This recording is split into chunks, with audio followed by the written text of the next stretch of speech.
evening, everyone. My name is Tamara Henry, and I serve as the Vice President for Academic Affairs and Academic Dean here at New York Theological Seminary. It is my distinct honor to introduce this year's George W. Weber Lecturer, the Reverend Dr. William Joseph Barber II. The Reverend Dr. William Joseph Barber II is the President and Senior Lecturer of Repairers of the Breach and co-chair of the Poor People's Campaign, a national call for moral revival. A former Mel King Fellow at MIT, he currently serves as visiting professor of public theology and activism at Union Theological Seminary and as a senior fellow at Auburn Seminary. Reverend Dr. Barber is the author of 4 books and is a much sought after speaker and presenter, having also served as a speaker at the 2016 Democratic National Convention. As many of us know, he is a regularly featured guest on numerous media outlet sites, including CNN, MSNBC, New York Times, Washington Post, among many others. Please join me once again in welcoming our 2021 George W. Weber Lecturer, the Reverend Dr. William Joseph Barber II.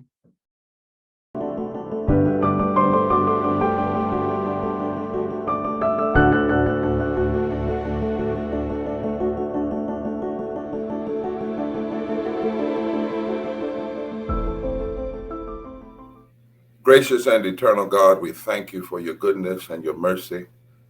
We know you to be a mother to the motherless and a father to the fatherless.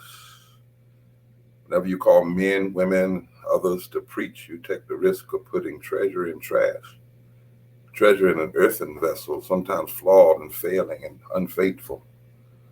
But you do it that the excellency of the power might be of thee and not of us.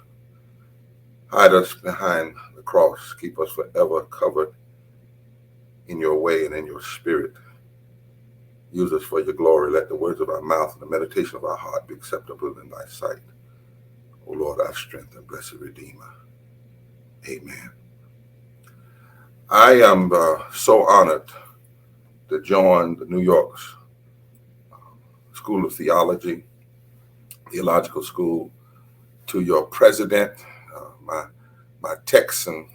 I stayed a part of my life in Texas, and so I claim her now as a comrade. To all of you, to Brother Cassius, who's been so kind and gracious in helping us get started, and to the brothers behind the scenes, sisters behind the scene, because they make these lectures online work. To my colleague at Union Theological Seminary, Reverend Dr. Liz Theo Harris, to over 47 coordinating committees around the country, the Poor People's Campaign, over 2,500 clergy from various faith traditions, and tens of thousands of people of every race, creed, color, and sexuality, and some 200 partners that have now come together since 2018. I am always moved by being invited to these lectures. And today I come with agenda. I want to talk about why we must have in America a mass poor people's low-wage workers assembly and moral march on Washington to declare and demand new possibilities in America. And that we're planning for that, and we want your school and your institution and hundreds of others to join with us in mobilizing thousands for June 18th, 2022 for a mass poor people's low-wage workers assembly and moral march on Washington to declare new possibilities. Poor and low-wealth people taking the stage, along with moral and religious leaders, their advocates, and even wealthy people with a conscience. Now, somebody might ask, well, where do you get that from? Are you just following something you saw in history? Well, not actually. And then we are. But all the way back 2,600 years ago, when the nations were in crisis, Amos was confronted by God to speak to the nation. He, like me, was just a country boy. And Amos was told by God that the times they lived in were terrible. Said some people had even given up because of the evil and the injustices toward the poor, and others were so wrong. Imagine Amos coming to New York Theological Seminary and having that conversation. And God says to Amos, in the midst of all that was happening, and even in the depression of the people, he said, I need you to call a meeting. I need you to call a meeting of the remnant of the people who are willing to shut down the roads, the factories, in the Message Bible, that's how it reads, the schools, and to do it in a way non-violently and go into the street and cry and wail. In other words, declare that something's broken, something's wrong. And God says, Amos, tell them that when you do this, then I, God, will visit you, and that remnant will be the centerpiece in letting justice roll down like waters and righteousness like a mighty stream. And then in Luke's gospel, Luke chapter 4, Jesus begins his public ministry in the public square, preaching in the ghetto of Nazareth. And he declares, the Spirit of the Lord is upon me to preach good news to the poor, the patokos, those who've been made poor by systems of exploitation. It's amazing that Jesus did that in his public sermon. He almost got killed that same day. He listed the kind of people that we had to bring together and come together, the poor, the brokenhearted, the blind, the imprisoned. And then he declared Jubilee, all of those who have been made to feel unacceptable. The truth is, brothers and sisters, we believe we face a crisis of possibility, a crisis of civilization in our country, and in some ways to say around the world. You know, we hear all of these debates about top line, whether it's going to be 3 trillion, 2 trillion total cost, whether we're going to do means testing in order to help people who are trying to live in a mean world.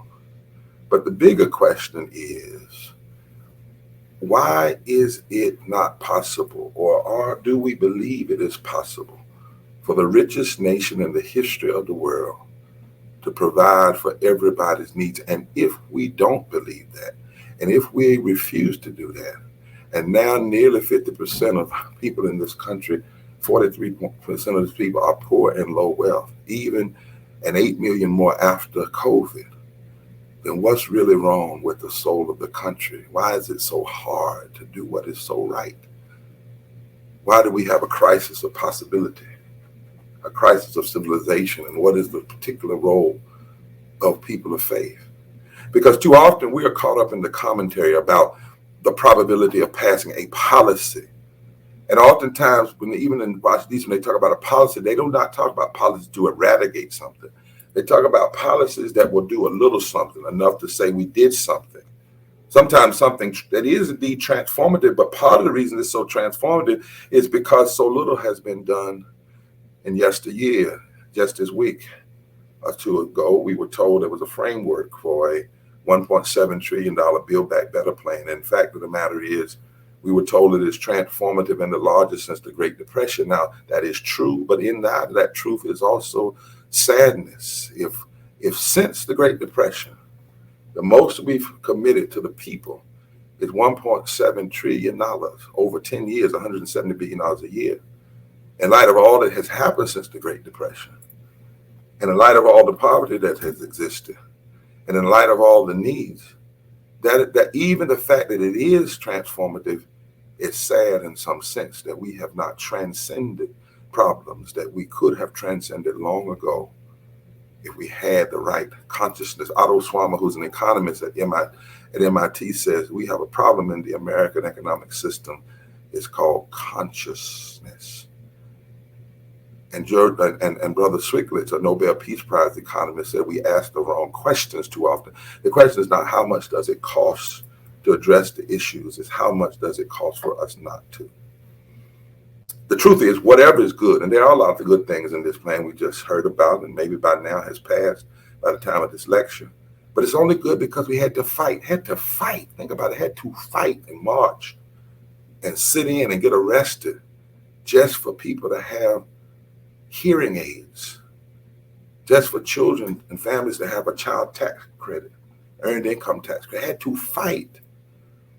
So there are many good things in it, but it didn't happen because of just a back room. It happened because people in West Virginia, Kentucky, North Carolina, Texas, and others in DC went into the streets and said, you're going to do this. Because in June, there were those saying, we're not going to do it. We're going to deal with our roads and our technology, but we're not going to deal with infrastructure, people's daily lives, healthcare, education, and climate. And we're not going to deal with the infrastructure of our democracy, which is voting. But in some sense, people had a meeting and said, no, no, no, no, no, no, no. We're going to fight. And so we have, hopefully by the time I speak now, this plan. But the fight is not over. Sure, we should take, and the extending of child tax credit goes to the poorest families. And sure, we should be glad about the millions of families that will help. And surely we should be glad about finally, after years, having universal pre-K for more than 6 million 3- and 4-year-olds. And finally, we have some climate investments. Not all that's needed, but finally we have a focus and an acknowledgement in policy that we have to deal with this issue. And then find $130 billion to expand Medicaid that could help 9 million people in states that for some reason have refused to expand Medicaid since it was passed, since the Affordable Care Act.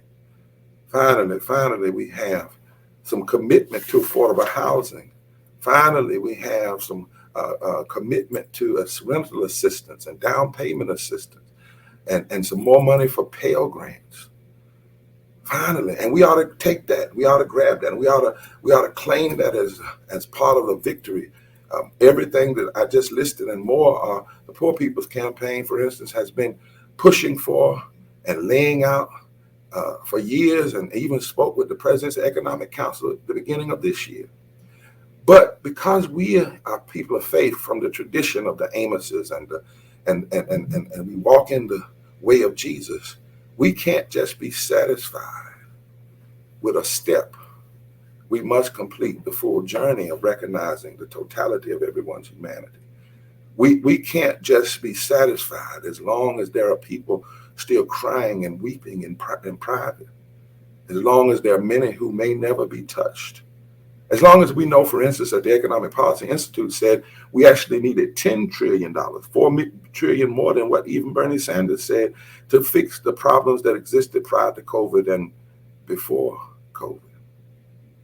After COVID. We know that the bill that is now been pushed is only about 2.5% of what we're going to spend anyway over the next 10 years. We know that 1.7 trillion is not a lot of money. I mean, we say it because a lot when you say it, but it's $170 billion a year for 10 years in an economy where the budget is already $46 trillion. We know this is not a transcendent amount. It may be transformative in some way.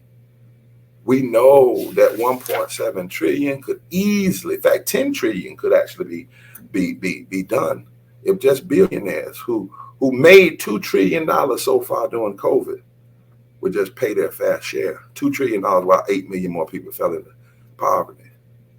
And we also know that we spent $21 trillion in war and militarism since 2001. I want to come back to that, but hold that for a minute. How can you do that and then claim you don't have the money over 10 years? In fact, we spent nearly $5 trillion in COVID relief since COVID started, and the bulk of that money went to corporations. The first COVID relief, 84% of it went to corporations, and some corporations received $1 trillion, almost $2 trillion in one day. Boom. And yet, for those that need to be in the meeting, those who are crying, those who are hurting, we're constantly told, wait. So we must grab what has been done, but not be settled there. You got to know what's not in the bill. Paid leave is not in this bill. Even though at the G20, every country met with the president, they have paid leave and they have some form of universal health care. You need to know that $400 billion was suggested to pay home care workers who make less, many of them make less than a living wage, the people who wash our elderly's backside. And instead of putting that $400 billion out there, it was cut to $150 billion. You need to know that Medicare didn't include dental and vision. Sure, we are excited that it includes hearing, but to think that in this nation we couldn't do dental and hearing for our elders, you need to know that some want the child income tax credit child income tax credit to just last a year. No, it needs to be permanent. Free community college was cut out of this. The billionaire's income tax was cut. And when we cut it to 1.7, we lost 2 million jobs that would have been created, 2 million jobs. And no one has dealt yet with the filibuster, that ugly piece of piracy, that way of a few people blocking progress. And it was that filibusters have been used against efforts to end slavery, efforts to give women the right to vote, labor efforts, civil rights, all down through the years. And part of the reason is the debate, when it started, didn't start theologically. It didn't start morally. It didn't start talking about the people. It started wrongly with the lie of scarcity. The debate in the public square was about the trillions that it would cost, and not the tens of millions that would be helped, and the billions and trillions that would come back into society if a society chooses to lend to the poor. And that's why, as Amos says, and as Jesus suggests, we must have a meeting, a coming together of the remnant, a coming together of the rejected, a coming together on those on the margins. You know, when you stand beside poor and low wealth people, you can't just get excited about one battle when the victory is yet to be won. Pope Francis recently, when I was in Rome, he said, "Today we see that the world has never been so rich, and yet despite so much abundance, poverty and inequality persist and grow." And then he says, and the problem is too much of the powers have a one-track mind. They only talk about the wealth and the middle class and say nothing about the poor, the elderly, the migrants, and he said they are mostly treated as disposable. Let me unpack some of this and show how COVID-19 has put a spotlight on the fissures of poverty and racism and what we're facing. One of the ways is, I think, the sinful way in which we called people who prior to COVID were service workers. Somebody got cute and said, no, let's call them essential workers. And the essential was to suggest to them they had to go to work. They had to move. Other people didn't have to, but they had to. But most of those essential workers were poor and low wealth workers. Those essential workers were folk that people said, you know, somebody has to cut our meat. Somebody has to get our vegetables. Somebody has to serve our food. Essential. So we changed their name to essential workers, but in policy, we treat them as though they're expendable. $7.25, most of them were. Restaurant workers make $2.13 an hour plus tips. We call them essential. But in policy, we keep treating them like expendable. Not one time did we say all essential workers are going to have free health care. All essential workers are going to have a living wage permanently, at least $15. It is sinful to call people essential and then treat them like they're expendable. And all over the country, those workers, when they talk to us, are saying, Reverend Barbara, like Amos said, we need a remnant. Like God told Amos, we need a remnant. We need a meeting. We need a gathering. Not a day, but a declaration. What must we do in this meeting when we must tell the truth and put a face on the crisis of possibility? As we move around this country, Reverend Dr. Liz Theo Harris and I, we see so much, and we understand why the prophets, like in Isaiah 10, said, woe unto those who legislate evil and rob the poor of their right to make women and children pray. We see so much robbery and so much predatory activity and policy being directed toward the poor, because poor and poverty is not a matter of people's personal morality as much as it is a matter of public policy. Matthew 25 calls us to care for the least of these. But as we go around, we see so much policy that operates in a different, and we've got to put a face on it. We got to put a face on this crisis. We've got to turn people's ears into eyes. We must say to people, and those of you in seminaries and in churches and in faith communities, we must declare unifiedly something's wrong.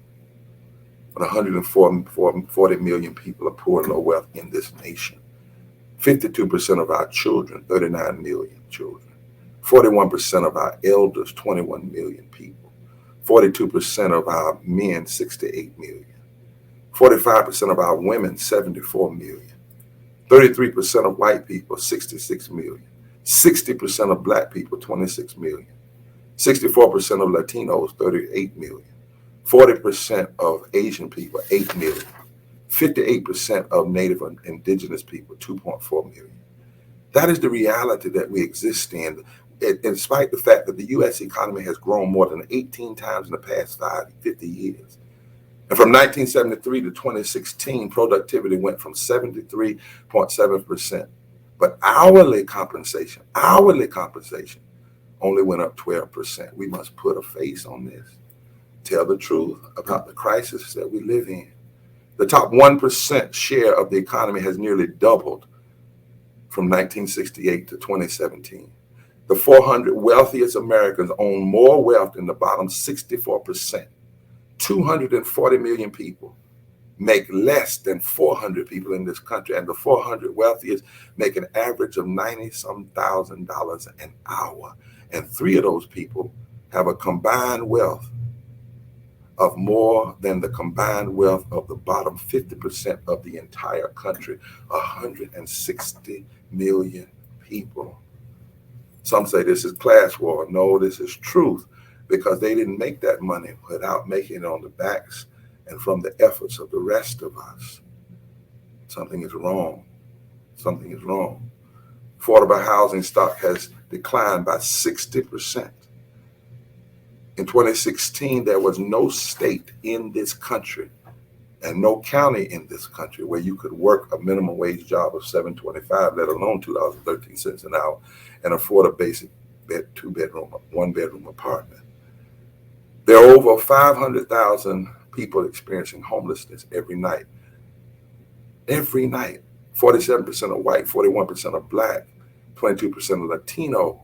Many are our LGBTQ children. And then there's another 2.3 million that are included, that are on the brink of homelessness. That are on the brink of homelessness. That are on the brink of homelessness, or either sheltered.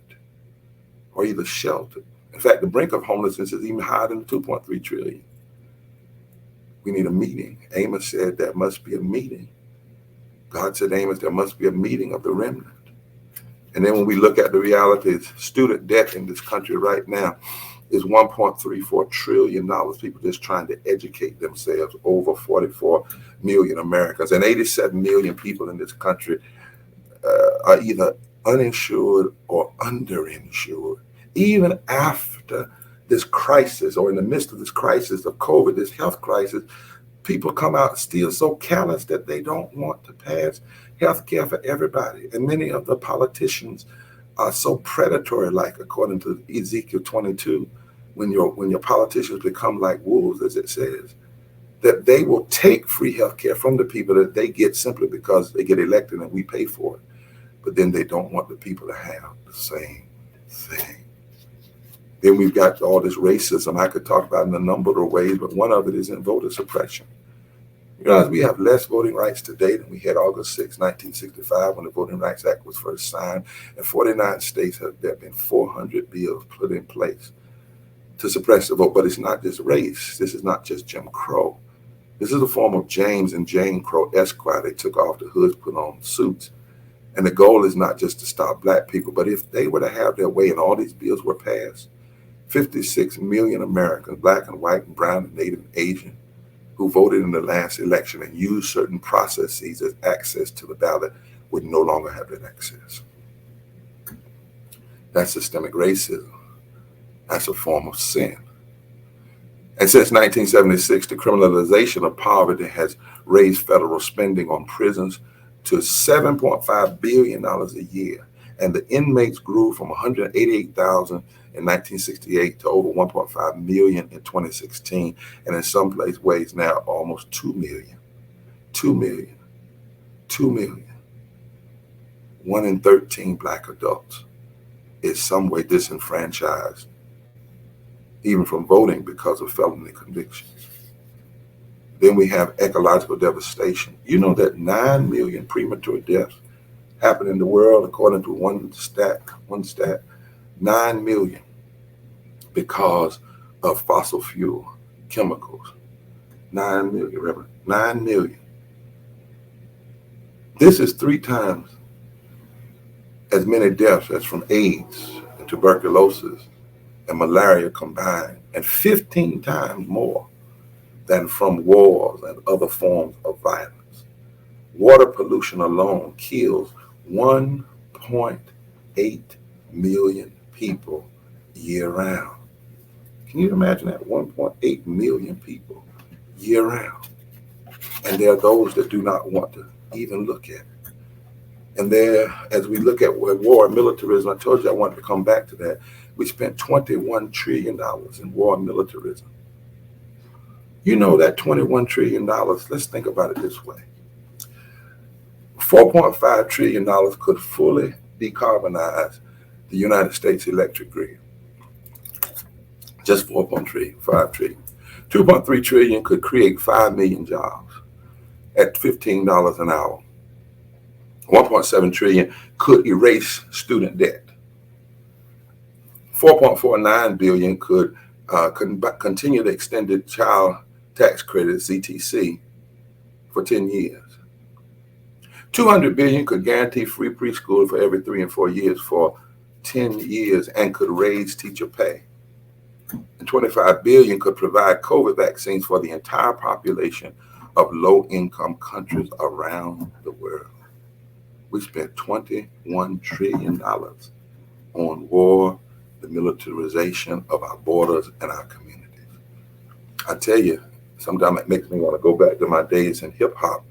It's like a jungle out here. It makes me wonder how we all keep from going under. So here we are in this reality.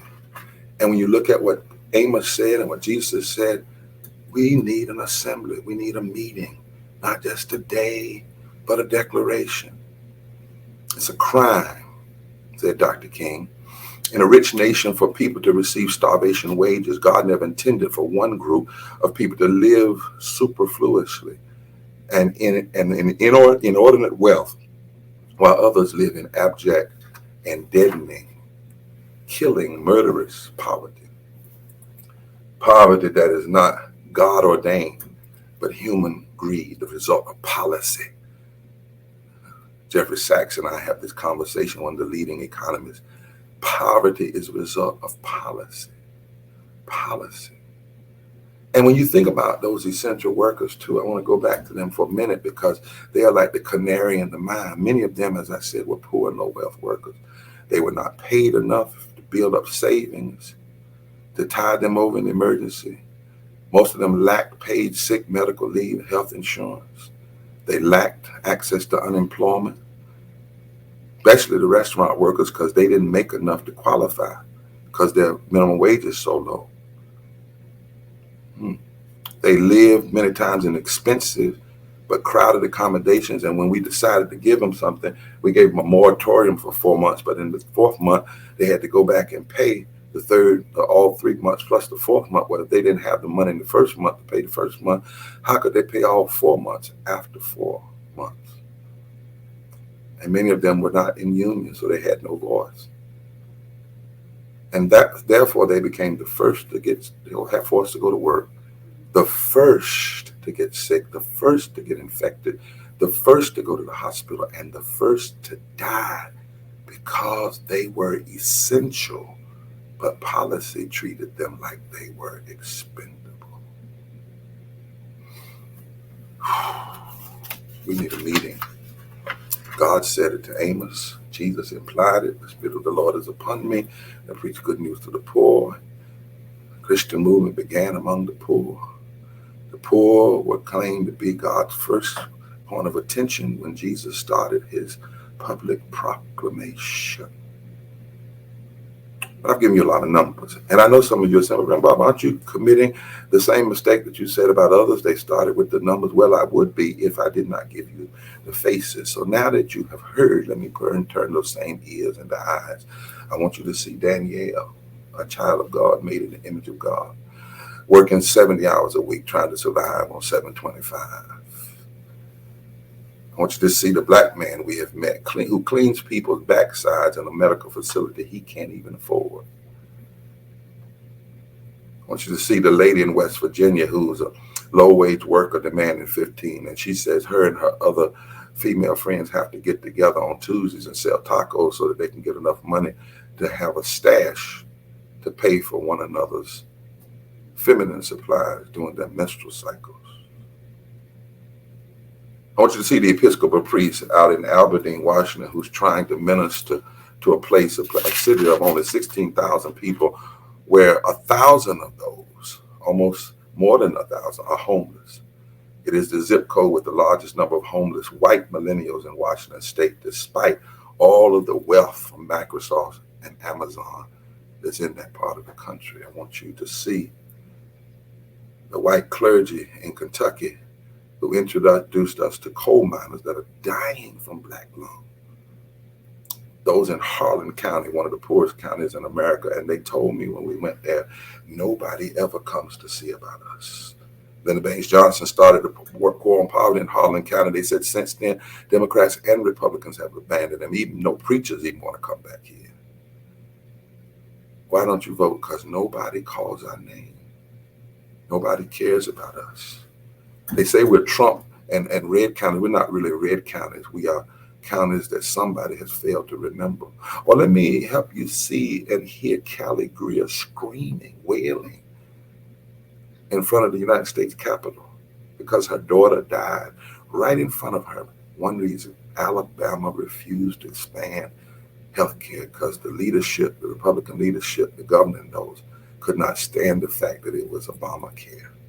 There's nothing else makes sense. Well, let me introduce you to Pamela, who's dead now. She was a warrior. She told us to keep this movement going. She caught COVID. She lived in a trailer full of mold before COVID. Predatory lenders tricked her into spending over $150,000 for a trailer that wasn't worth but about $20,000. Both of her children had CPAP machines. Animals would come in and out. She couldn't go anywhere else. She had sewage in her backyard, and they ran the county sewage lines to the dog pen, to the place that housed dogs, but refused to run it to their communities. And she's dead now. Her last words to me was, Reverend Barbara, we got to keep fighting. They got to hear us. Let me let you see the brother living outside in the Tenderloin of San Francisco. They shouted out one day, I didn't even know they knew. He said, Reverend Barbara, Poor People's Campaign, somebody is calling our name, somebody's saying something. Or the homeless people we met with under the bridges in Wisconsin who were said, we won't be here this evening because the police are going to come and run us out. I said, why? They said, because the political conventions are coming. They do this all the time. They let us stay here, but when the political conventions come in, they run us out so that the politicians don't have to see us. Or in my own state of North Carolina, let me have you see a remnant, a rejected person. Little Ezekiel came to me one day, spoke up for his dad. His dad is a pastor, Pastor Jose, been in this country since 1985. But in the midst of all the heightened anger at our immigrant brothers and sisters, particularly Haitians and Latinos in the Trump administration, they said, you got to get out of here because of one mistake. This is a pastor. In fact, he was a guy who wasn't evangelical. He was kind of in that round of that theology, the kind of, white evangelicalism. He's not now because they abandoned him. They didn't come to see about it. But a church, an African-American church, put him up for over 2 years in sanctuary. And finally, when the new administration changed, they worked it out so he can stay. But can you imagine his family was right up the road, 40 miles, and he had to live on the parking lot in a house connected of a church for more than 2 years. When I close my eyes, sometimes I also see Vanessa and her dad, my Apache brothers and sisters, Brother Winsler, who right now are having to fight every day against a multinational company because they want to come in and destroy their holy lands to drill for some little bit of copper. And they're willing to poison the aquifers on the reservation and in the rest of that area. We've been there on those lands. It would be like somebody going to for Muslims destroying Mecca, or for Jewish people, somebody destroying Mount Sinai, or for us, somebody destroying the National Cathedral. There are real faces behind the numbers I mentioned earlier. Or Rosanelle Eaton, 95 years old in 2013, after the Section 5, the voting right was gutted, she had to go to court with white women and Latino and students. Why? Because the new rules that North Carolina was passing would have undermined her right to vote. And she was one of the first Black women to register to vote in the South in the 1940s. She registered over 5,000 people to vote, but she at 95 had to fight. And she said to me one day, they think I'm going to die before this court case is over, but I'm not dying until we win. And when we won, she died about 2 weeks later. But it took us 4 years because of the lack of Section 5. Or Amy, a poor white woman in West Virginia who's struggling, who has a master's degree, but because the pay for teachers is so low, and when the governor tried to raise the pay, he tricked the teachers in some way. He expanded the teacher's salary a little bit, but then he cut Medicaid and cut food stamps. Or Pam Morrison and other miners' daughters who are fighting in West Virginia. I go back there. Pam is such a warrior, but she says, I'm afraid we're fighters because we've been through so much. Every union contract we've ever won, somebody had to die for it. And now we see people doing an insurrection at the Capitol. But those people don't care anything about us getting a living wage and health care. Or I remember my dear brother, Leon. I don't know if Leon is still alive now. He was living in a homeless camp, and we met him. He told us if we had a meeting, he was going to join us. He said, they allowed me to run $1 billion pieces of equipment in the military, but now I've come home and I can't even flip a hamburger. And he keeps a flag beside the car he sleeps in. And I asked him why, and the tent he sleeps in. He says, because I want people to look and see what happens underneath the flag right here in America. We must be honest about these politics of rejection. And why the rejected and the remnants, we've got to have a meeting to declare somebody's been hurting our brothers and sisters, and it cannot go on any longer. God told Amos, Jesus said of the Spirit, it must be what we do today when 87 million people are without health care. When we can cut and give tax breaks $2 trillion to the wealthy but can't raise living wages. When indigenous people are still suffering. When 53 years after the march to Selma, Montgomery, we have less voting rights. When a country of immigrants is weaponizing deportation. When families in Flint and 4 million other families wake up every morning and buy unleaded gas and can't buy unleaded water. And when we have this distorted moral narrative that tries to teach us a kind of religious nationalism. It doesn't talk about the caring for the hungry as a nation and caring for the naked in terms of justice. It talks about a little benevolence, but never justice. It doesn't say anything about people needing a living wage and health care. But what it says is if you really want to follow God and be about a moral agenda, then you have to be against a woman's right to choose. You have to be against the LGBTQ community. You have to be for prayer in the school. You have to be for tax cuts. You have to be a Republican, and you have to believe somehow that Jesus was a founding member of the NRA. When far too many do not see that the Jewish child and the Palestinian child and the Black child and the immigrant child and the Asian child and the Native child are all made in the image of God. And we have to create a world absence of violence and war for them too. We need a meeting. We need a meeting. The rejected and the remnant must be heard.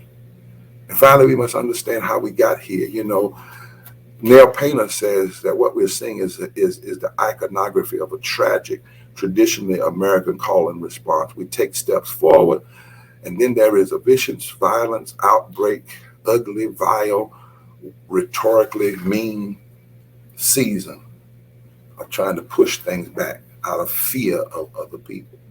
I could go through a lot of ways as shown, but just for instance, let's just take one, and that is the Second Reconstruction in the 1960s or late 50s, when we got the Civil Rights Act, and the Voting Rights Act, and the Medicaid Office, and the Economic Office of Opportunity, and Community Action Agencies. And then in the midst of that, Martin, Malcolm, Medgar, King, Martin, Malcolm, Medgar, and so many others were killed. But the growth, the things that happened during that period of time in so many ways, the peace movement, the women's movement, so many things happened. But it evoked a response, a backlash, especially by Southern segregation, but not just those in the South, even in the North. Richard Nixon ran on law and order, ran on putting people in their place. Kevin Phillips, one of his strategists, said, we're going to do something. We're going to figure out how to divide the country without using blatant racist language, but it will have a racial impact. And Kevin Phillips called it the Southern Strategy. In 1968, they wrote a memo to the sitting president. Jonathan Shell, talks about in his book called The Illusion. And in there it says how Buchanan and his Nixon aide, Kevin Phillips and others, told the president, I know how we can do this. I know how we can win. I know how we can control this country. We have to create something called positive polarization. We've got to divide the country for political advantage because they're too strong together. We can't let them be together. Some of you might remember, if you read that book, at the key line that Buchanan ends on, it's actually in Jonathan Shell's book, 1968, The Time of Illusion. He said, we must cut the Democratic Party and the country in half.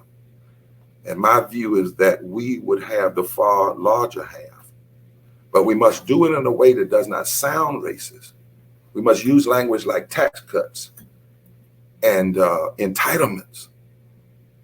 So you see, this is a plan from 50-some years ago, many years ago. Donald Trump was not the first president to play into our worst fears. What he has done is charismatized it and financed it and added more and more violence to it. It has a history, this history of division.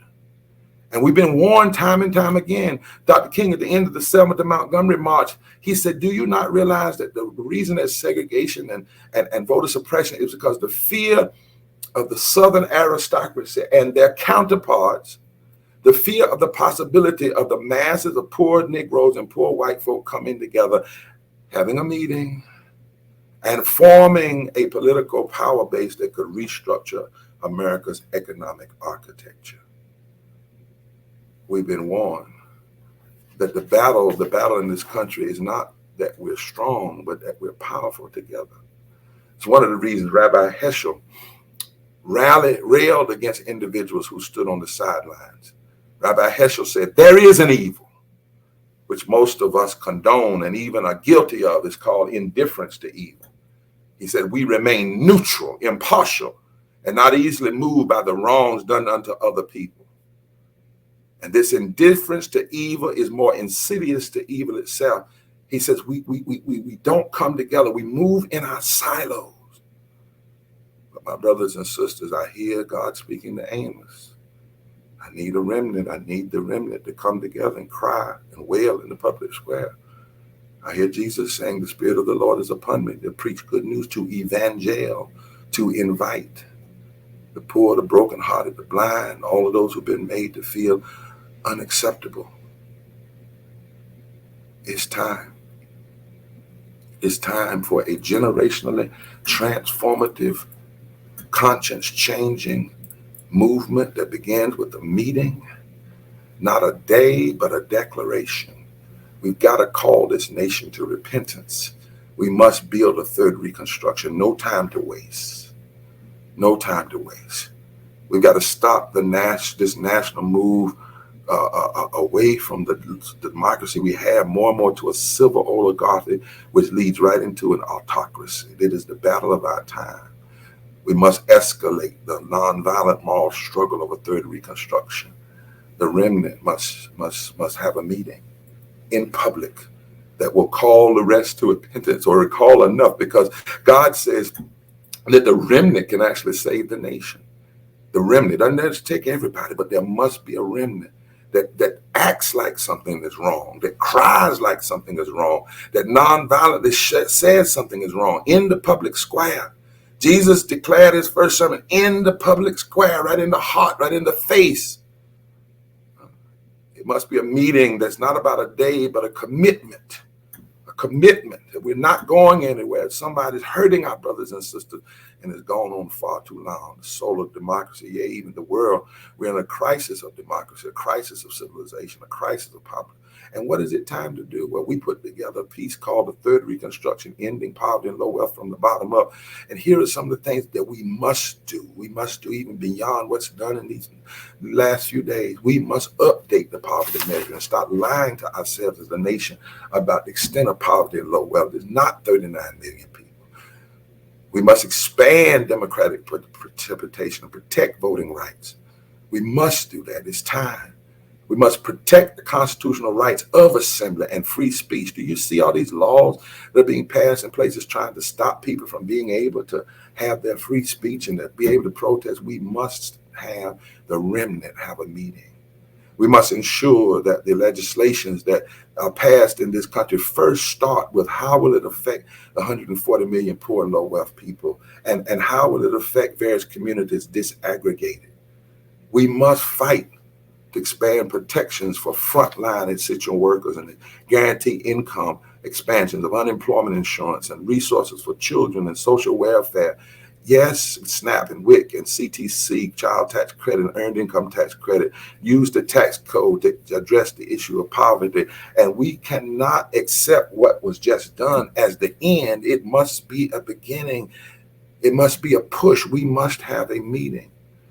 We must raise the minimum wage fully to a living wage, and 15 has almost become obsolete now. Dr. King wanted that in March on Washington. They called for $2 an hour in 63, which would be 15 today.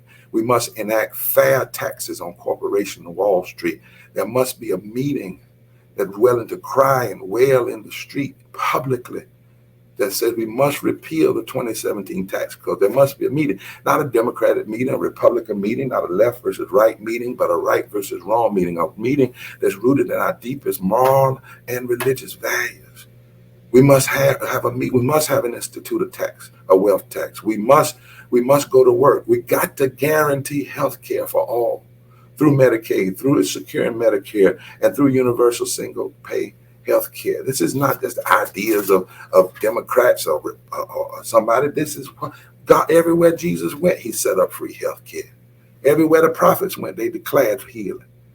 We got to guarantee safe and quality housing for all. Even the president lives in public housing. It's called the White House. We have to guarantee the right to water and ending water and utility shutoff. It was in 1948 that the United Nations declared, and we were there after the World War II, and said that certain things were human rights. Human rights.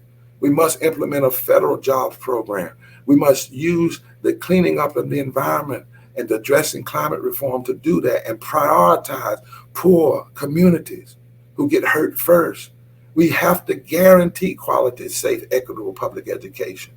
As one African proverb says, if you want to know how a nation is doing, ask, how are the children? How are the children? How are those children, disabled children, all our children? We must have relief from student debt and medical debt and housing debt and utilities debt. How can people be so greedy with the resources that come from God in the first place? We must enact comprehensive and just immigration reform, demilitarize our southern border, and immigration enforcement. We cannot continue this way and treating other Americans, because yes, those in Mexico are Americans, they're just South American. We cannot continue to treat the brown and black people of this world and the immigrants who desire to come here in such horrible ways. We cannot have people on horses beating down Haitians, when in fact, it was the policies of the West that made Haiti such a poor country. Because after Haiti freed itself from French colonization, the countries of the West made Haiti have to pay France for the time they occupied Haiti. We created the poverty and the hurt. We cannot run away from it now. We must embrace a bold agenda to transform the economy away from all this climate chaos. You get food. You might have a billionaire go up there for a minute, for 15 minutes, and come back down. But this is the plan. This is where we live. This is where we are. And we have to cut these military budgets. We have to demilitarize our U.S. foreign policy. We're seeing that it doesn't work. All it does is it costs more lives and we spend more money, and we don't do the kind of things we need to do to war against the poverty and the hurt right here. We've got to end unjust mass incarceration and violent policing. It's time, and it's going to take more than an email, more than a text, more than a sermon, more than a lecture like I'm giving today, unless those lectures and sermons are calling people to the meeting. We've got to have it. And we must believe that the remnant that cries out in the street, those cries can ultimately change the conscience of the nation and change the nation itself. Amos 5 says it clearly. If I can get a remnant to fill the street and shut down the malls, then I will come and help. Think about that. God says, I'm not going to move in all of my power until you act like something's wrong. And I need those whom the wrong has been done to and those who are their allies to act as though never to become satisfied with meager responses, never become satisfied while other members of the human race are being destroyed. God said to Amos, I need that remnant to move. Jesus said, the Spirit of the Lord is upon me to preach good news to the poor. That Holy Spirit that calls the poor says you have a right in Jesus' name, in God's name. Declare that God's word be just. And so I've come today, not just to lecture, but to ask New York Theological Seminary and all that you're connected to be in one of those seminaries that says we'll help bring this meeting to pass. Not just a day. We don't need any more anniversary days. We don't need to be in Washington just to remember what happened in the past. No, we need a real mass poor people's low-wage workers assembly and moral march on Washington as a declaration where impacted people are the main ones on the stage, not people speaking on behalf of them, putting a face on this planet and saying that we will utilize not only our voices, but our votes. You know, poor and low-wealth people make up now 30% of the electorate. Many don't vote, and the reason they say, according to a study we did with Columbia University, is because nobody hears their name. We never have presidential debates about poverty. But if we have the right kind of meeting and the right kind of message and the right kind of momentum and movement, we can change that so that anybody that becomes president of this country has to address the issue of poverty and low wealth. They have to address poverty, systemic racism, ecological devastation, denial of health care, the underfunding of our children in public education, the war economy, and the false moral narrative of nationalism, or they cannot move 30% of the electorate. And they will start to understand that not to address these issues is constitutionally inconsistent, morally indefensible, politically incompetent, and economically insane. Because the truth is, a moral budget is an economically sound budget. The Economic Policy Institute has written that economists have come alongside of us and said, yes, we do not have a scarcity problem. We do not have a scarcity of ideas problem. We have a scarcity of moral consciousness, and we must have a meeting. God said to Amos, get them to fill up the streets and shut down the malls, and then I will come and help. And it's true. It's true. We don't have to wonder, is this true? Because when Harriet Tubman and Frederick Douglass and some Quakers and white evangelicals came together, they turned the fusion movement into power. They cried and wailed, and they created an abolition movement. When women were rejected and didn't have the right to vote, and they came together, Sojourner Truth, Elizabeth Cady Stanton, and Lucretia Mott, all of them came together. Harriet Tubman, they were all rejected, but when they got together, it changed the policies and the consciousness of the nation. Plessy versus Ferguson looked like it had won the victory. Looked like segregation and separate but equal was going to be the law of the land. But when Thurgood Marshall built on the rejection, built on the minority vote of a judge from Harlan County, he dissented in 1896, and they built on that. And Thurgood Marshall building on Charles Hamilton Houston, but he got white lawyers and Jewish lawyers and female lawyers, and they all came together and they wanted the Supreme Court, but only when they cried in the public square and came together. It looked like Jim Crow had beaten down justice and couldn't rise again. But when Rosa Parks, who was rejected, and Martin Luther King, who came from rejected people, and Rabbi Heschel, rejected as a Jewish brother, and Bayard Rustin, rejected because he was gay, and James Reed, rejected, and Viola Wooster, rejected because she was a white woman willing to stand with black people, and so many more. When they cried and wailed and shut down things, God answered that remnant. They tore Jim Crow down. Apartheid in South Africa seemed invincible. But when Nelson Mandela, who was from the rejected, got together with rejected mothers of South Africa and other men in South Africa, and then Peter Story, a white minister, and then Bishop Tutu of the Anglican Church, and people all over the country. It wasn't everybody and all over the world. It wasn't everybody, but it was a remnant. And when they wailed and when they cried, it brought apartheid down. In the Bible, when the dry bones got together, the rejected in Ezekiel, they became the hope of the nation. The Bible says in Psalm, when the stones that the builders reject come together, it's the Lord's doing. And I'm telling you, in the name of the God of love, the rejected have to lead a moral revival, and we have to be a part of it. It's time now to have a meeting.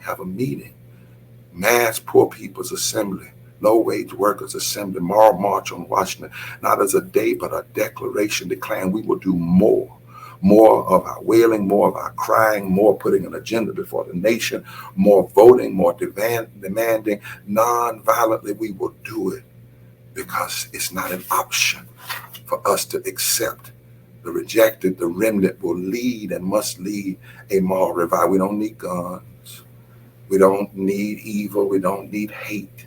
God said to Amos, if I can just get you to use that weapon of prophetic tears, prophetic crying, prophetic demanding, prophetic wailing, that can produce a revival. Some of your adversaries will become your friends, and justice will roll down like waters and righteousness like a mighty stream.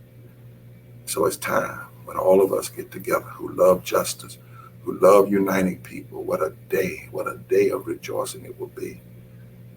So I'm asking you to help us have the meeting. Help us have a mass poor people's low-wage workers assembly and moral march on Washington. We already have heard from other leaders around the world. I was in Rome, and many of them said, no, we don't just need to do this in Washington. We need to have it in other capitals around the world. What a day it would be. The poor and low-wealth people, and moral and religious leaders, and economists, and our advocates, and even wealthy people of conscience come together and shut things down in a way, but also lift up a new way. And we commit on that day that it is not just a day, it is a declaration that we won't be silent or subservient or satisfied anymore. We can, in fact, according to the word of God, make it so that more justice will roll down like waters and righteousness like a mighty stream. I can't wait to see you at the meeting. God bless you.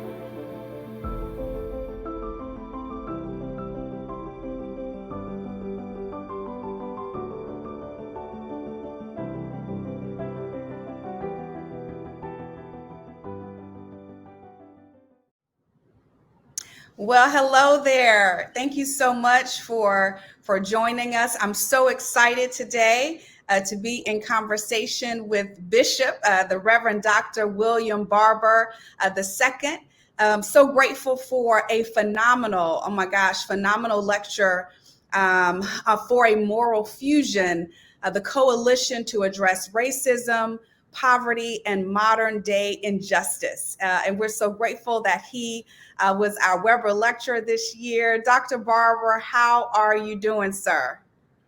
Well, I'm doing well. I actually greatly appreciate that opportunity to lecture. I actually love having a chance to teach and to think deeply about these issues. And let me thank you for all that you all are doing there at the Theological Seminary, your leadership, finding out you've spent some time in North Carolina. And so I'm just moved. The only thing I just so upset about is I didn't get to come in person, but we'll work that out when COVID allows. Absolutely. We definitely want to get you back in person so that our students and our community can lay eyes on you. Would love to do for you to even share with the books that you've written, maybe a book signing or something. We're going to get that worked out. We'll definitely get that worked out. But I really just kind of want to dive in, ask you a few questions to see if you can expound a little bit more on what you talked about in the Weber lecture. And really, the first thing that caught me was your notion of this crisis of possibility. I thought that was it's so intriguing, and I wanted to see if you could talk a little bit more about that, about this crisis of possibility, and what we can do, as individuals to address this crisis. So often we're thinking about the big picture and what the government needs to do, what our elected officials need to do, but what can we do as individuals to affect this crisis of possibility? Well, let me talk about it a little bit from history, in the sense that one of the things, I think it was Brueggemann, said that prophetic imagination must precede prophetic implementation, which is a very biblical model. Write the vision, make it plain. You have to have the courage to have a vision before you can have the courage to implement a vision. Dr. King often said, what we must have are people who are not merely thermometers that measure the temperature of society, but thermostats that change it. Now imagine if Frederick Douglass and Harriet Tubman and William Lord Garrison, the white evangelical, and Harriet Beecher Stowe did not have a courageous sense of possibility.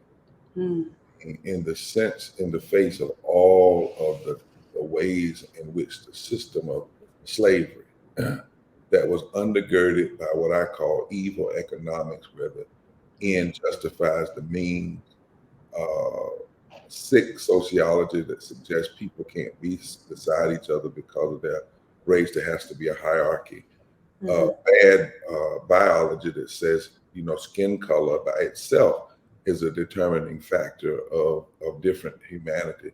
And then this heretical ontology that suggested that God intended it. And some days they had some rough times. Sometimes I do a little Howard Thurman modeling. I kind of close my eyes and muse and listen to the ancestors in a kind of mystic way. And I went back and just closed my eyes and was listening at this speech that Frederick Douglass did in 1857, before the Civil War. It was right after the Dred Scott decision, when the Supreme Court ruled that a black man had no rights that white man ever had to pay attention to.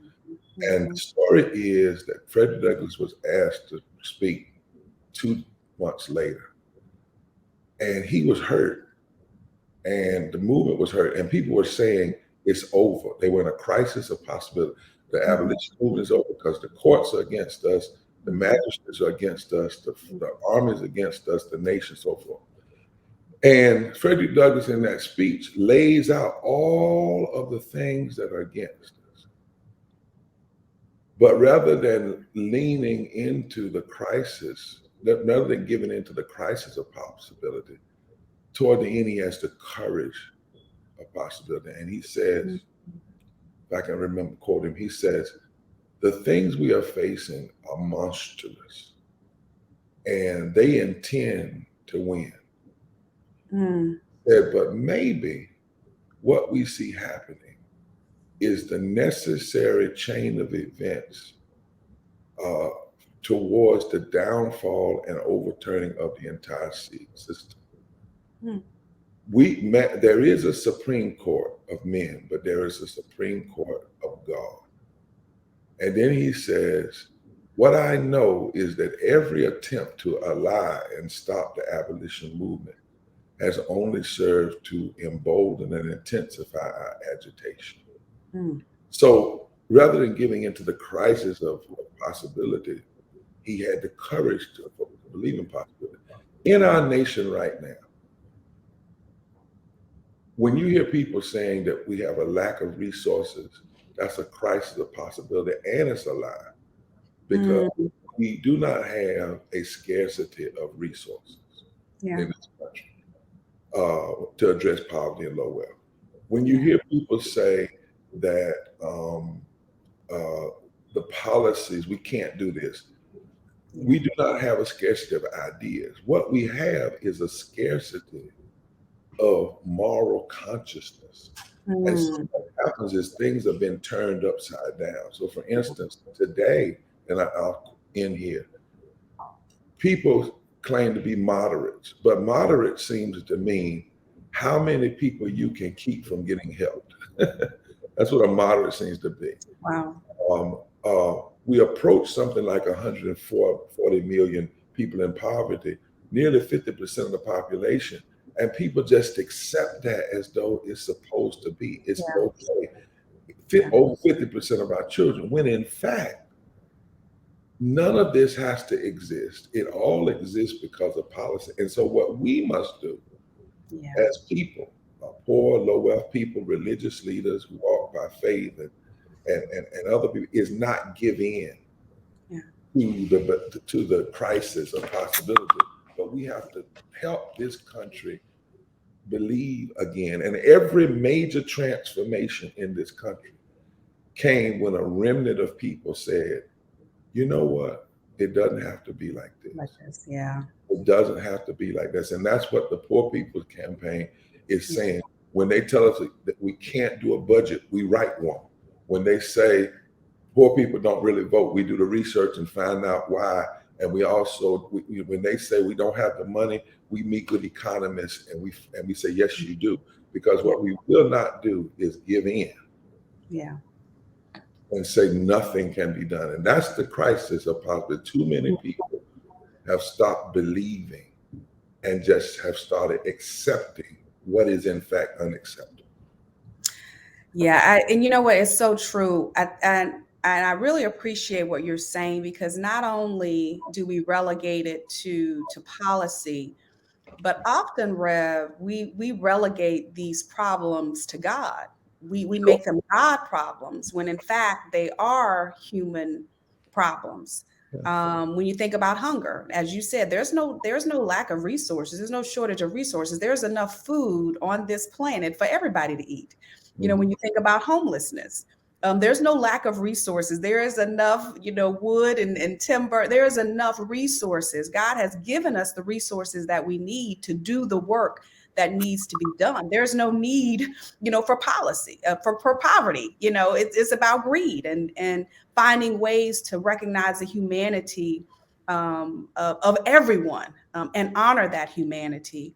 So not only do we think about this crisis of possibility in terms of policy, but also in terms of how we relegate this and make it God problems as well, especially when you think about us being in the theological context. How do we get to the root of that and stop blaming God for things that we can take responsibility and accountability for? Well, sometimes it is required for us to be prophetic to the church first. Judgment has to begin in the house of God and among the people of God. And one of the things that is challenging for me as a clergy person, I grew up in the church, I've been in church all my life, is to think about the fact that there are more than 2,500 scriptures in the Bible that talk about how God calls us to live in relationship to the poor and the kind of justice we should demand of society. That God is not a God of, God is a God of justice, not just a God of benevolence. He does not call us to just fight to be benevolent, but to be just and to create just society. And yet, if you cut all those scriptures out of the Bible would fall apart. I mean, there's a Bible called the Poverty and Justice Bible. You've probably seen it. And every passage in the scriptures that has to do with how we stand in relationship to the poor, the least of these, women, children, and the immigrant, are all marked.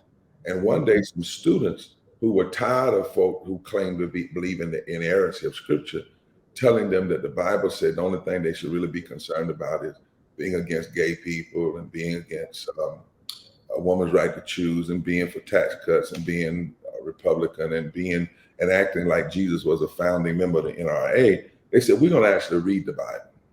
And when they did, mark these scriptures, and they cut them out and the Bible fell apart. In other words, if you don't deal with the issues like poverty and injustice and healthcare and mistreatment of least of these, the Bible does not exist. Now, why do I say that? To get at your question. Well, then why is it that in our churches, for instance, You can go some places all year long and never hear a sermon on poverty and dealing with the systems of poverty. You can never hear Jesus' first sermon, which was his inaugural sermon that he started with and he ended with. The good news to the poor is where Jesus started. Luke 4:18, church folk tried to kill him that day. How you treat the least of these and to nations, not to individual, to the nations and the government was his last sermon. So he ended where he started, right? We have, in a way, sometimes been negligent in the church. On some places, we've been negligent because we turned the church into only a praise party and a name it, claim it, and call it and haul it. Then in the other place, we have gotten quarantined and we've locked church inside of the building rather than church being a movement that, yes, comes inside of the building, but is also like Jesus in the street and challenging Caesar and challenging the policies. And so, you know, we've got to be critical of the church. Public theology and prophetic preaching are not supposed to be marginal in the church. It's at the center of who we are. I'm often troubled by when people say to me, Reverend Bob, I appreciate your prophetic ministry, but now my ministry is praying, or and I'm saying, well, mine is too. God is you know, God is not schizophrenic. One of my professors, Dr. William Turner, said there are three poles. You have to have holiness, which is not a sense of arrogance, but a sense of being called by God. Have to have, he said, deep, worshipful spirituality. But you also have to have prophetic social consciousness, and they all are tied together. This is not new, because in Ezekiel Chapter 22, it's interesting that God tells Ezekiel to speak to the nations, and he says, and this is what he tells him, he says, look, your politicians have become like wolves, devouring the people, and they've become like wolves because your priests are saying things to them that I have not said. And then he says, who will stand in the gap? I'm looking for somebody to stand in the gap. And then God says, but I could find nobody. And then 15 chapters later, he finds the people to stand in the gap, but he finds them in the valley of dry bones. From among the rejected. They become the ones that have to lead the revival and have to lead the religious cultures out of its indifference. So we've got to be very careful in this moment that we don't just say, well, God will fix it. Or we say crazy things like, well, didn't God say that the poor will always be with you? Yeah. But that's not the whole scripture. You go read the whole scripture, the poor will be with you because you do this and you do this. It was created by humankind's injustice toward each other. It is not the design of God. And the church has to make sure that we do not continue in any way to promote that. In fact, we have to call it what it is: sin. You know, structural racism, systemic poverty, ecological devastation, denial of health and care, the war economy, sin.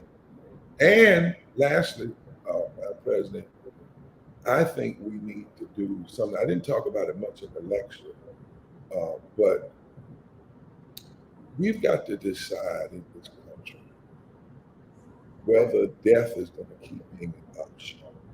Because the reality is, poverty is not just, oh, those poor folk.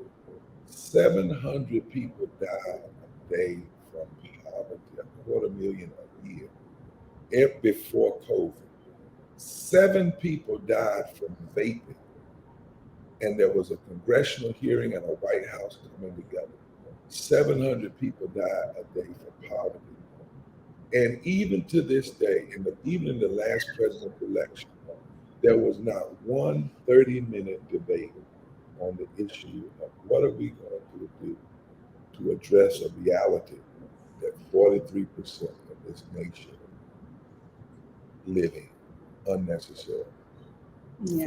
43% of this nation live in poverty and or low wealth, Yeah. and not 130 minutes. So the church has to recover that calling to cry loud and spare not, and make sure we're not having the wrong fast, as Isaiah would say, Isaiah 58. We got to have the right fast, which is demanding that the bands of wickedness be loosed, and so forth and so on.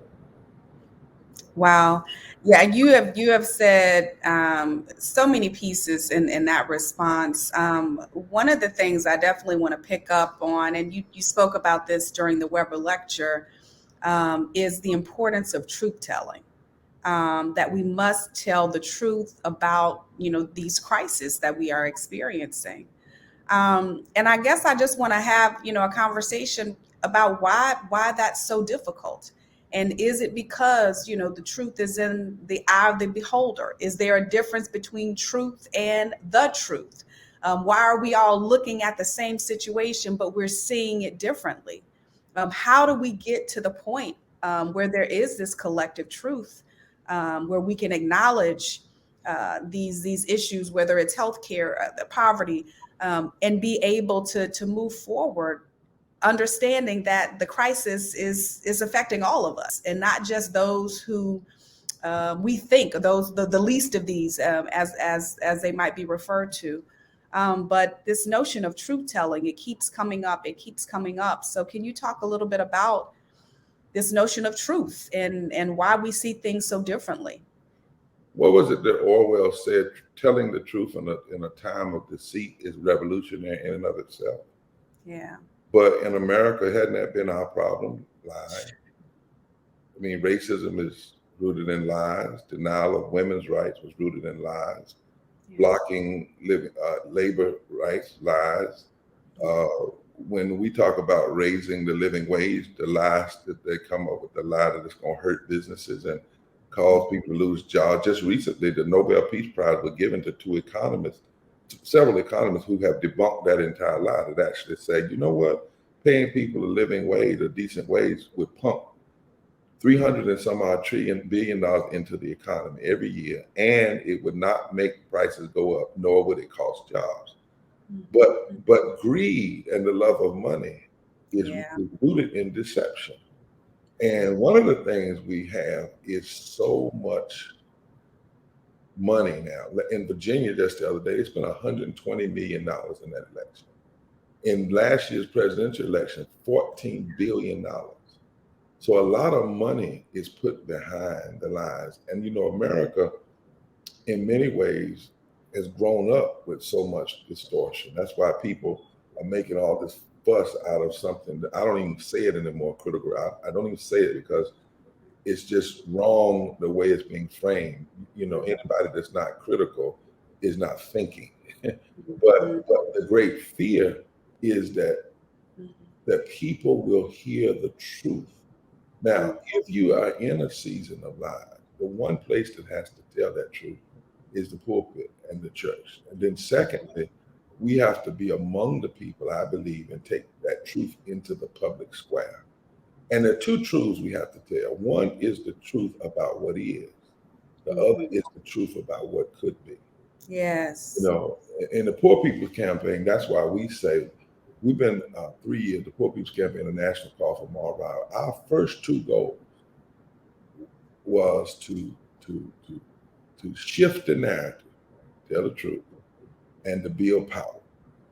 That's why the first, and one of the things we have to do in telling truth, we must make sure we have the truth, because there are a lot of narratives that we have bought into that sound true, and so places repeat them that we think are credible. Let me give you one. Take, for instance, poverty. For the longest time, I was believing that 39 million people were poor in America, because that's what they were telling us in the government. And the government way of measuring poverty, which is 50-something days outdated, and it was a bad measurement when it was first created. Yeah. Basically says if you make $12,800 or $900 a year, you're not poor. Well, one of the things conscientious economists said to us is the first thing you need to do before you do any campaigning, be bringing people together, is you got to agree on the facts. Yeah. And I want to say this particularly to seminary, because I know a lot of times, why am I got to do all this stuff? I just want to do praxis. Well, you need praxis and theory and praxis. They are not dichotomous. Yeah. So we had to sit down with a group of economists, public health officials, and say, give us the real facts and numbers disaggregated by race and gender and sexuality and region in these 5 areas. And when they came back and said, look, we got something to tell you all. And we said, what? We said, now it's a truth, and it's not going to be easy at first. People are going to tell you you're lying, and you're going to have to, your main purpose of your movement is you're going to have to keep building and keep saying it, and you're going to have to put a face on it. And we said, what is that? They said 140 million, not 39 million. And we said, no way. And they said, yeah. We said, no way in the world this country got 140 million poor, lower people. And they're lying about the fact that it's only 39 million. They said, yeah. They have marginalized poverty. And then they said, wait a minute, let's do something else, because you may have to challenge even some of your African-American leaders on this. They said, and the majority of those folk are not Black. Mm. They said there are 40 million more poor, low wealth people in this country than there are white people than there are Black. So then somebody on the team said, wait a minute, you're trying to say that the Black are disproportionate. They said, no, it's a truth. Yeah. In raw numbers, it's more white. In percentage, it's more Black. It's more Black, yeah. So the number of poor and low wealth white people in percentage of race is around 30%. The number of poor and low wealth Black people is 60.9%. Now think about that, Madam President. When I go to my church every Sunday morning, I don't care how folk look, I don't care what their hairdo says, I don't care what their suit says, 6 out of 10 folk looking at me cannot afford a $500 emergency. That's the truth. 31% of this nation cannot afford $1,000. Only 31% of this nation can afford $1,000 emergency. That means 69% of the nation. Yeah. When I look out at a congregation or walk down the street, and you it's almost like cutting a tree down. You got to tell it and keep telling it, because you're going to get pushed back. The first time we told it, the Washington Post of all places took us on. This is wrong. And we said, check it. Yeah. And then they had to come back and apologize, basically. Mm-hmm. So truth, I like the way you said it. There's the small T truth, and then there's the big T truth. Yeah. And every transformative movement, first goal has to be to shift the narrative. I answer sometimes with stories. So, for instance, Martin Luther King's speech at the March on Washington was not "I Have a Dream." People say, yes, it was. It was. But I do that to make folks think, because if you think that the speech was "I have a dream," then you missed that the first 17 minutes was truth telling. It wasn't about the dream, it was about the nightmare. Yeah. And it wasn't just about Black folk. The March on Washington was a march for jobs and justice. Yeah. And they had an agenda that wasn't just the Civil Rights Act, it was $2 minimum wage, which would be $15 today. And the speech was actually "Normalcy Never Again." That was the title of the speech. Yeah. And his own advisors had told him not to do "I Have a Dream." Mahalia Jackson, standing there at the podium after he finished, said, tell him about the dream, because she knew that he had dealt so much truth that the people needed to have that prophetic hope. Why is it then that the popular remembrance of Dr. King is limited to what we basically call in the Black church his hoop, his closing hoop? Yeah. Because somebody does not want to hear the truth. So small T, he did say "I have a dream." Big T, though, that wasn't. And if you don't get to the big T, it actually disables our ability, because we're remembering wrong. and we're not adequately dealing with the real problem. I think that's why that's why today you can have right now this morning people talking about passing an infrastructure bill, which one study is saying that 80% of the money will probably go to white men, and it will raise the deficit. And you have people saying, oh, that's the most important thing. Now, the Build Back Better plan at $1.7 trillion is actually about $8 trillion less than what it ought to be to actually deal with the problem prior COVID and after. Yeah. But people are saying that bill is too much. Why is it too much? Because they don't start with the truth, and that is the truth of how many people will be hurt if we don't do this. Not how much does it cost if we do it. How much does it cost if we don't? Yeah, that's good. That's good. That's good. That's good, Rev. And I know our time is drawing now. Just have a couple of more questions. I definitely want to get in there. One of the things that I think is certainly worth mentioning is I'm wondering what your perspective is on how deep the connection of poverty is to mass incarceration, right? Because we know that poverty not only affects adults, it affects children who are growing up in circumstances that they should not have to grow up in, certainly not in this country that we live. New York Theological Seminary is actually the only school in the state of New York that offers a master's degree at a correctional facility. We offer our master's in professional studies, at Sing Sing Correctional Facility. It started in 1982 by former president, Dr. Weber. And since that time, we've graduated nearly 530 men from Sing Sing. And we're actually looking to have this program at Bedford Hills so we can have it at a women's facility as well and offer women the same kind of opportunity.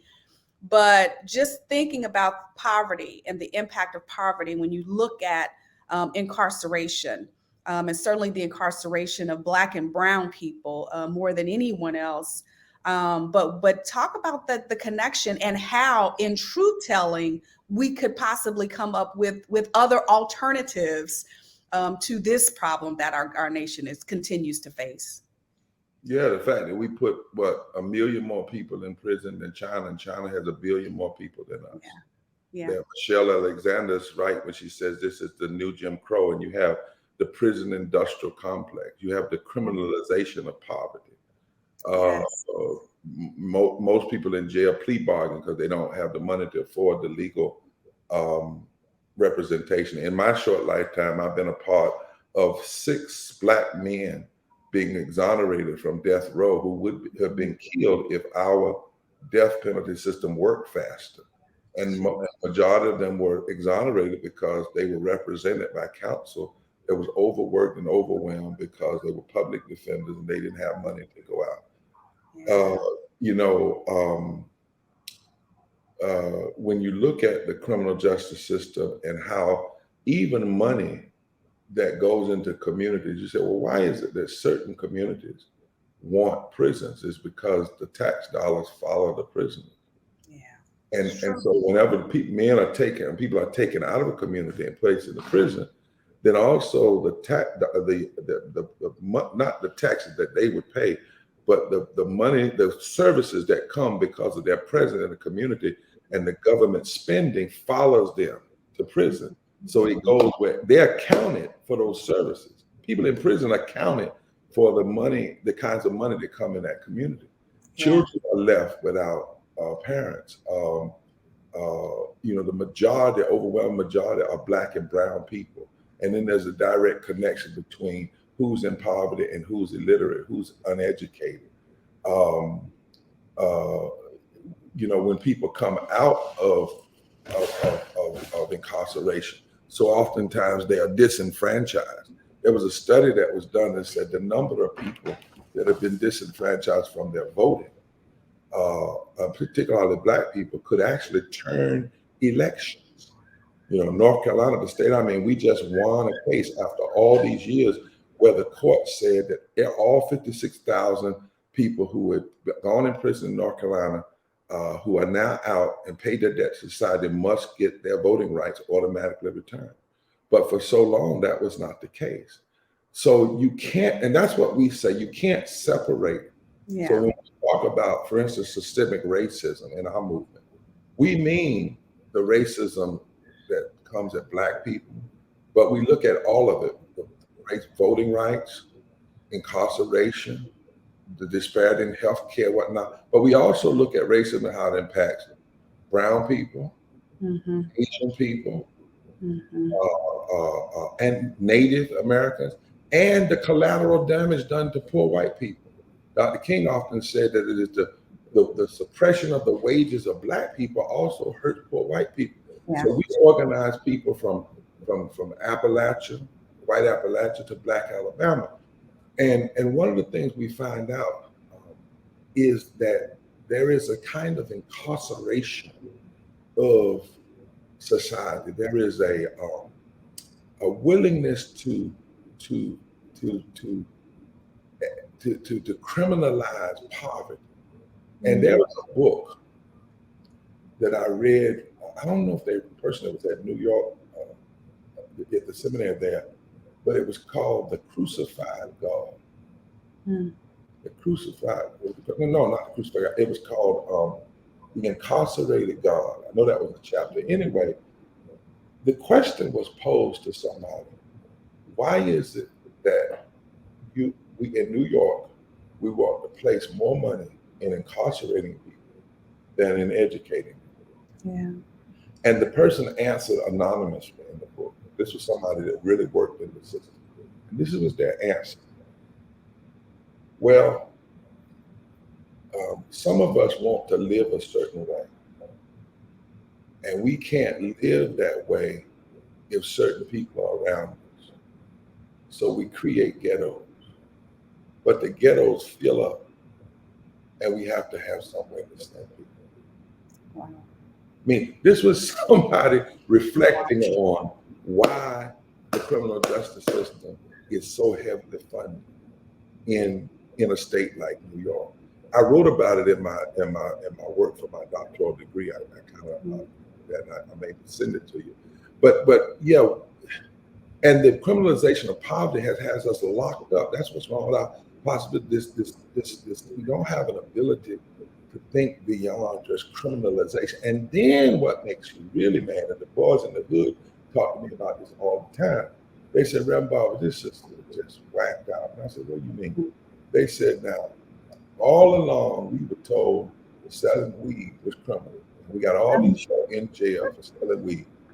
And now, as soon as the government decided it can make some money off of it, now the thing we were thrown in jail for, people have $1 million weed stores. You know. Yeah. Yeah, we were actually having a conversation about that, myself and some of my girlfriends, because we're talking about the fact that the cannabis industry, you know, is already $1 billion industry. We took it back to, you know, with Prohibition, you know, how it was, you know, we had some great aunts and uncles and grandpas that, you know, were bootleggers. And then as soon as, right, for survival, but then as soon as they ended Prohibition, we missed out on that train in terms of the economics that came behind that. The same thing happened with the numbers runners, right? We have uncles and fathers and grandfathers were running numbers, and they came up with the lottery. And we lost out in that train. And the same thing is happening here with cannabis, and the church and Black folks. It's been so stigmatized that we once again are being the last to even consider being a part of this industry that's coming along. So you're absolutely right. And let me say this. And one of the things that I want to, let me just say what I'm going to say, and let the chips fall where they may. You know, one of the problems too is, you heard me say 60.9% of our people are in poverty, but most of our civil rights organization, poverty is not a #1 issue. No, and the fact that poverty and racism is not either or, it's both and. Yeah. You know, I had a conversation with some people in the Black caucus in the Congress. I said, why is poverty if 60.9% of Black people are poor and low wealth, why is poverty not a major number one top issue? Why is it not? And they were like, and one person said, we our focus is voting right. We just get voting right. We can fix all this. I said, no, it's not either or. And then another said, but I grew up poor. I said, I'm not talking about how you grew up. I'm talking about the fact that we have 52% of our children living in poverty and low wealth before COVID. And what COVID did is it exposed the fissures of racism and poverty. How is it that this happened? And it's the same way with criminalization. Now, right now, people are talking about, when a white cop shoots an unarmed Black man or woman, and yes, we should march. Yes, we should do it. Yes, we should have the George Floyd, Tamir Rice, Breonna Taylor. They should be named after all of them. But we also have to be careful that we don't think we don't limit our examination and criticism and critique of the criminal justice system to just that issue, because there are brothers dying in prison who shouldn't be there. There are brothers and sisters dying after prison. The system is killing people, not just with the gun, right? As I shared with you, there's a young man right now in North Carolina. His name is, it'll come to me in a minute. And he was put in jail at 19 years old for a crime he did not commit. They forced a white young lady who later recanted and told the police to testify. They knew he was innocent, and the killer is still around. He was offered plea bargains, but he would not accept them because he knew he was innocent. He spent 24 years in prison for a crime he did not do. We finally got it back in front of the judge. The judge exonerated him. Now watch this. The judge exonerated him. But the governor, a Democratic governor, will still not pardon him for more than 2 years. The pardon doesn't come automatically. So this man is put out he leaves prison and is just basically told, take your coat and what you had and go. So you thrust him out into society in poverty. If he didn't have some friends around to pick him up and help him. And the governor is more afraid of that he might look easy on crime. When this guy was exonerated. And to be quite honest, a bulk of the time he was in prison, a lot of our organizations didn't take it up because he was poor. They said he must have done something. They right. figured out that he was a drug dealer and he wasn't. They lied. And basically they buried that man alive. They buried him alive. So we cannot just limit our critique. I'm glad you asked that question about the criminal justice system to just when a cop kills someone, as horrific and ugly as that is. This infatuation with criminalization of poverty in our people must be addressed in all of its brutality. Absolutely. Thank you. Thank you so much, Dr. Barb. I have just one more question for you, and it's really specifically intended for our seminarians and those that are wrestling with call. Before we started the recording, we were talking a little bit, and you shared how your father left the church to pursue a call that he felt that was in another direction. And so often we think that call is limited to the church, but call can be so much bigger than that. Even when I think about what you're doing with the Poor People's Campaign. And so folks are struggling with call in terms of, do I have to be a preacher? Can I find another way to fulfill my call serving the people? There are some nonprofits out there. Can I start something? So can you talk a little bit about call and discernment, specifically as it's related to, the church and preaching and other needs that are in our world, that those who feel they have a sense of call can look to find ways to intersect with those things? Well, one of the things I think people ought to do, particularly in seminary, is read the prophets and the various lifestyles that they had And it was in those places they were called. You know, like Amos said, I'm just a farmer. Isaiah had been raised with priests, or Peter was fisherman, and Paul was a tent maker and a rabbinical leader. So first of all, I think that we can be called from various places, and we can be called while we're doing work, and that work that we're doing may inform even our calling. No wonder the disciples talked a lot about fishing. No wonder, you know, Amos could describe, you know, the society in terms of agriculture. I mean, you don't have to necessarily abruptly leave one to do the other. You know, my father, I mentioned to you, was he had to wrestle with this question. He was educated and trained and prepared up north in Indiana. He went to St. Aug first in North Carolina, then went to Georgia, then left Georgia, went to Indiana, was trained. And here it was 1963 when I was born, 2 days after March on Washington. He listened to what Dr. King and others were saying.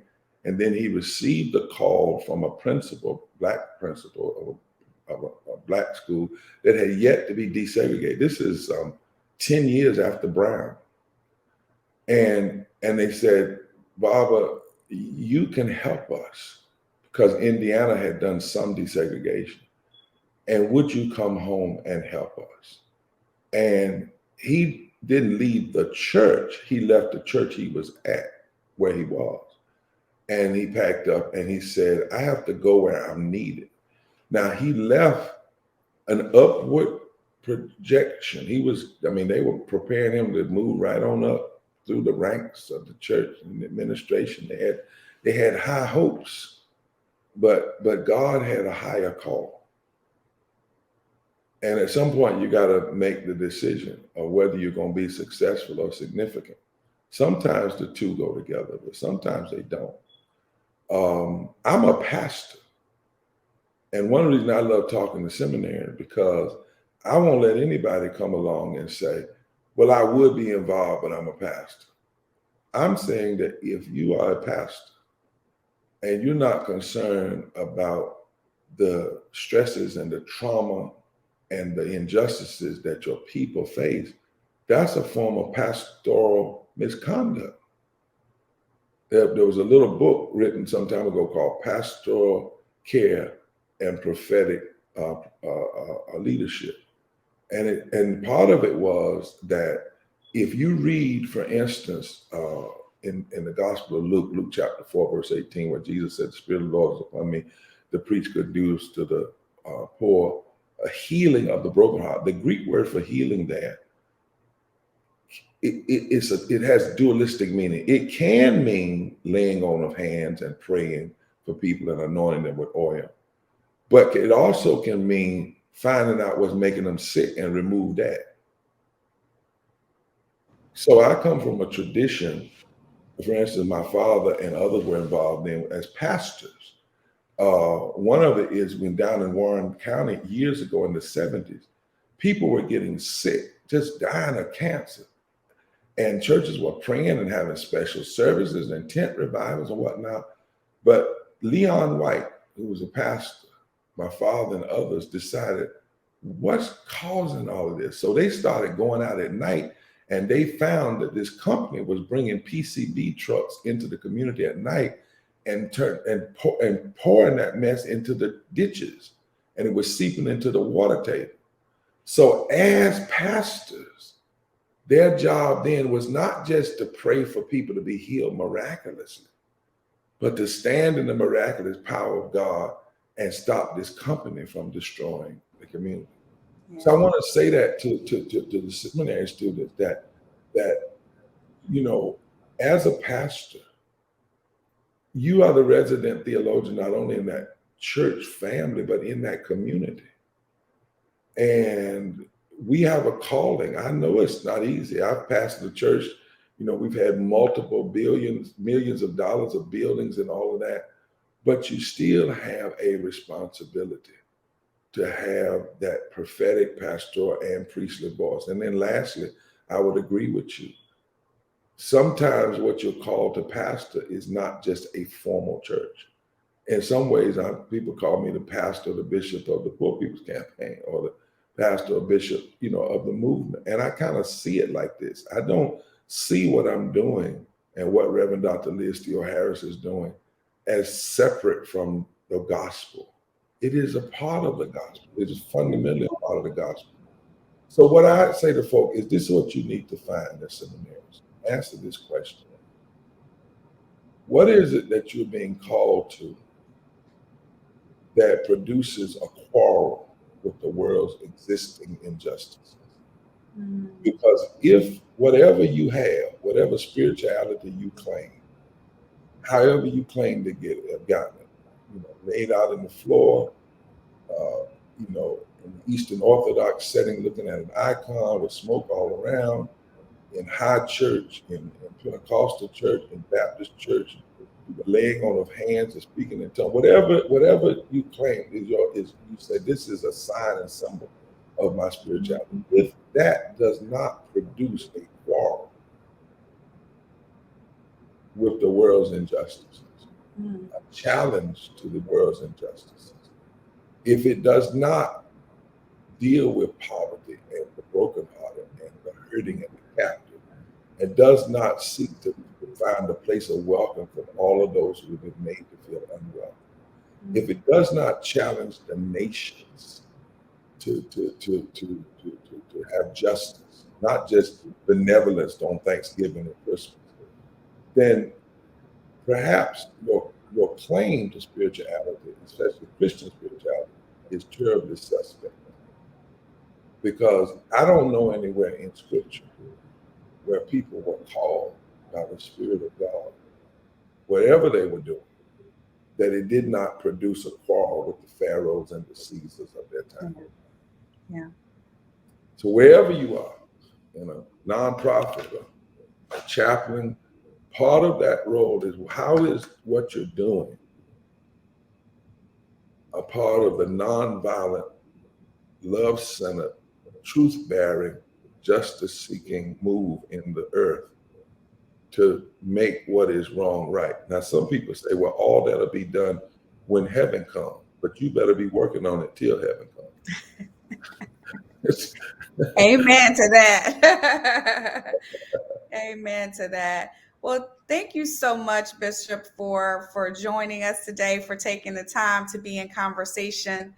We are so appreciative of you and the work that you're doing for our nation, and yet even for the world. And we pray God's blessings and strength upon you as you continue to move forward. Thank you again for being with us. As we leave, can I make one thing? Please, everybody, organize a bus, every pastor, 2 if you can, 1,700 if you come from a church like the president comes from, and be there on June 18, 2022 for this mass Poor People's Low Wage Workers Assembly Moral March on Washington, not as a day, but as a declaration that we're going to speak the truth, we're going to shift the narrative, we're going to build power. We cannot accept what is. And then lastly, remember something as you move, particularly as clergy. It's not about being in the majority. In the lecture, I talked about Amos saying remnant. I hadn't seen that for years. I read, let justice roll down like water, righteousness like a mighty stream, but I hadn't really gone back before those verses where God said to Amos, I need this remnant that will cry in the streets, that will shut down everything. And say, this is not right. And then God says, I'll assist you. I want all the seminarians to remember, and any other preachers, another text. Isaiah was called to be a prophet. And he asked the Lord this question that you got to be careful of asking the Spirit. He said, how long? And the Lord said, until. And Isaiah got real and said, well, how many people gonna hear me? And you read it there, if you read it in the Message Bible particularly, but the answer came back 10%. That's all it's gonna hear you. You think about Isaiah now, the one who wrote, woe unto those who legislate evil, the one who wrote, they that wait upon the Lord shall renew their strength. A lot of those scriptures we think is popular, but when Isaiah was told to preach that, He was told by God, you will only reach 10%. But then the same angels and spirits said, and God said, but that 10% will be the remnant that will transform the nation. That's good. That 10% will be so don't get overwhelmed about how many, people. Get clearly convinced of the message of love and justice and truth that comes through Jesus Christ. And know that even if your assignment is to the remnant, we come from the faith where strange things happen in graveyards. We come through a faith where the stones that the builders reject end up becoming the chief cornerstone of new possibility. Thank you so much. God bless you. Thank you so much. God bless you, sir. I worked 41 years in the coal mines. I have black lung, and it's just unfathomable what these poor coal miners have to go through in order to get what they have worked for and deserve. At one time, poverty was a temporary condition.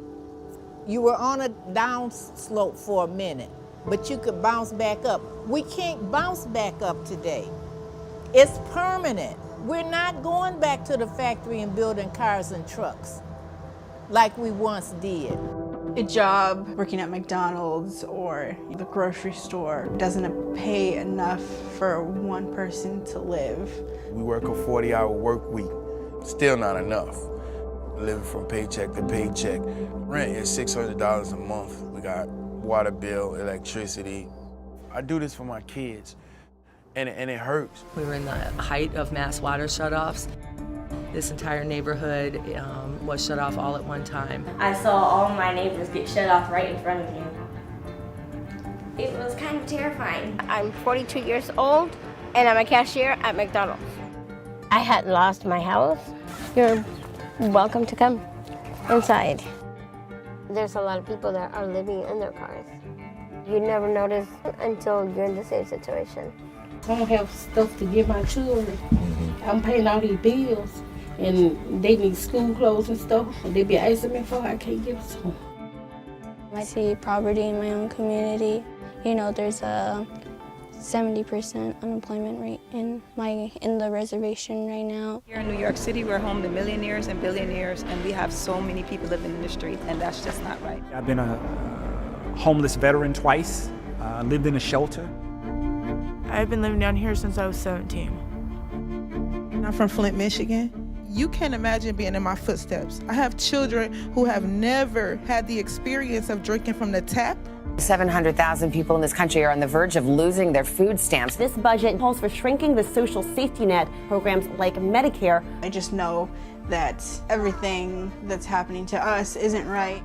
I'm in stage 5 of kidney disease. I fell behind on my health care, and they canceled my health insurance, and they told me I have to wait until open enrollment. There's only 5 stages of kidney disease, and I'm in the 5th stage. Murder, it's murder. You know, if you ask me, it's murder. I lost a son to gun violence, and I lost a daughter. No parent in America should have to bury their child for a lack of medicated space. I'm wailing because my children My God. are no more. My God. My God, Kevin. I'm wailing, y'all. I'm wailing. Cause my babies ain't no more. How many more babies? How many more children? No more.